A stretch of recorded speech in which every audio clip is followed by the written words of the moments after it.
Tayo lang ang gustong magbuo, sila ang mawawasak. Wasakin natin sila para maalis at buo tayo. Kung kumampi kayo kay Banat Bay, kampihan nyo yung balasubas na yung...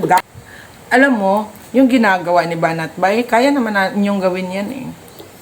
Pero may panindigan lang. Tayo. It takes a lot of guts. Ito kasi puna natin feelings eh. Pagkatao na to eh, prinsipyo. Tanga ngayon, bakit ako binibira ko yan si Banat Bay? This time, alam ko na taga-kabila ka. Alam ko na nagbalat kayo ka, mangga ka. Ngayon, I dare you, birahin mo yung kalaban natin ngayon. Huwag yung sa mga alipures, birahin mo. Patunayan mo. O hindi ba kaya? Yun yung usapan. Birahin mo na kahit sino. Wag lang kami. Baka yun ba yung usapan sa loob? Banatan nyo na kahit si Trillanes, sino-sino dyan. Hindi kaya ganun ang usapan doon? Ma'am, kasi ma'am, sa tingin mo ba, minamaliit nila kami? Or yung mga, ano yung nakikita mo bilang viewers? Oo. Na Bisaya, ganyan? Hindi. Ano lang naman eh. Wala naman nanonood sa inyo. I don't need subscriber. I don't need likes. Ayoko na doon kayo.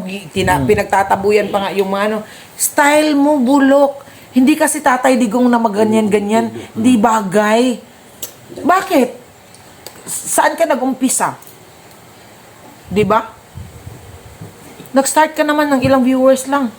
Kaya nga po Pinakaayoko talaga yung yung pinipin down mo yung mga maliliit.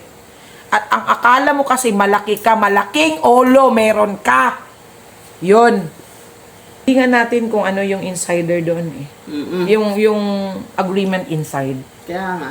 Oh, sige, para hindi ka mahalata. Oh, of course naman. Diyos ko naman. Alangan mapupurihin niya dyan na andyan pa nga sa circle natin, di ba? So, babanatan ko yung nakapaligid, wag lang yung couple na yun. Oh. So, ibig sabihin... Kayo, sige. Anong sabi ni Anay Bay? Yan si Bisdak, nagtago sa palda ng babae. Bakit? Anong hanap buhay mo sa Japan? Di ka ba sumusubsob sa palda ng babae? Kung pinupuri namin si Maharlika, pinupuri namin si GM, kasi nanindigan, tumatayo sa pinaglaban, the same yung pinaglaban natin. Oh, nakatago na ba yun? Magpalda ka nga, Banat Bay, magpakita ka na ng katotohanan, magpalda ka. Yun lang kulang sa'yo. Ma'am, kasi nagtaka din kasi ako, nung mga nakaraan kasi, even yung si Jigibara, binalatan yan eh. Kumbaga, kung nilait-lait yan ng mga pulahaw eh. Pero nagtaka ako, bakit parang hindi sila dun sumagot? Instead, ang binabanatan nila si Bisdak, si BMR.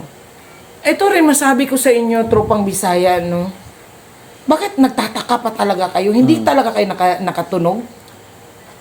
Hindi ma'am, ano mo ba, yung sa'yo po, ang opinion nyo po, yung nakikita Obvious na obvious naman. Oh, may mga tanong ba mga tao dyan? Okay. May tanong ba kayo mga kababayan? Sige daw, tanong daw kayo kay madam. Hindi na lang kasi ako nakatiis. Oo. Kapwa vlogger sinisiraan. Ayoko ng ganun. Okay. Ito sa akin, hindi nyo masabi na nagpapaano ako ng views. Hindi naman ako vlogger. Hindi naman vlogger yan eh. Lalong hindi namin binayaran yan. Alam mo, yung ginagawa ni Banat Bay, kaya naman ninyong gawin yan eh. Pero may panindigan lang. tayo. It takes a lot of guts. Ito kasi puna natin feelings eh. Pagkatao na to eh, prinsipyo. Yun yung pinagkaiba eh. Hindi to pera eh. 'Di ba? Alam ko may natutuwa sa akin, alam ko may nagagalit din sa akin. I don't care. Yes. I really don't care. Sabihin nyo na kung anong sabihin nyo, o kumampi kayo kay Banat Bay, kampihan nyo yung balasubas na yung pure. ang pinaglaban natin, wag natin isipin para sa mga Duterte. Para sa atin, para sa pamilya, para sa mahal sa buhay natin. Para sa bansa. Sa atin, lahat. Makiisa ka dito sa amin eh. Nawawala tuloy ako. Yung question mo is, anong sasabihin ko? Kumbaga, yung mensahe sa mga DDS na naniniwala pa rin sa kanila ngayon. Pakiramdaman nyo lang, observe. Ito yung sinasabi, stop, look, and listen. Huwag niyong paniwalaan yung sinasabi ko, bugso ng damdamin ko na rin naman ito eh. Ito yung na-observe ko. Pakiramdaman nyo. Yung pag nag-watch kayo sa kanila, walang bias. Open your mind. Tapos pakinggan nyo ang sasagwa ng mga sinasabi doon. Tapos biglang banat sa Biblia. Biglang banat ng mga verses. Tapos, uy, mga QJC ha, huwag yung paniwalaan. Bakit ganun ka makapagsalita? Anong tingin mo talaga, mga walang utak yan? Mas matalino pa yan sa'yo. I agree. Yes, mom or sir man, actually, hindi naman to dapat nag-aaway-away. Alam nyo bakit ako ang nagsalita? Kasi ayaw nilang makapanakit talaga, ayaw nilang mag-rebat, ayaw nilang yung sukol gani, lumaban. Nalaban. Ayaw nila kasi ang daming nagsasabi din ng mga viewers na wag niyo sagutin, pabayaan niyo na lang yan, pa sa Diyos, basta focus tayo. Ganun kasi ang kwento. Kaya ako ngayon nagsasalita in behalf of them. Tayo lang ang gustong magbuo, sila ang mawawasak. Wasakin natin sila para maalis at buo tayo. Yun yung pinaglaban doon. Hindi kasi kayo makabuhay lol katulad ko eh. Noon pa talaga yan. Matagal na namin although nagsasabi na ako kay ma'am ng mga nakaraan na nga gawa siya ng channel para mabagwasan niya din yan ba yung mga Pwede, gagawa ko ng channel or anytime, just give me schedule sa inyo guys kasi commitment naman kasi itong magiging vlogger, no? Commitment kasi yan. At Diyan ayokong pumasok na hindi ako committed at hindi ko magagawa. Ayoko naman yun. Kasi hindi po ako ganun. Pobre ako. I'm a single mom. Babae ako. Dami kong ginagawa sa buhay. Naghahanap buhay ako.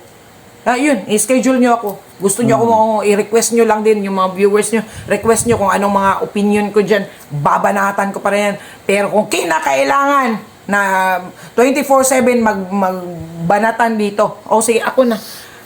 Oo. Just call my name kasi kayo, nagtitimpi kayo, focus kayo kasi, di ba, yun naman din ginagawa nyo.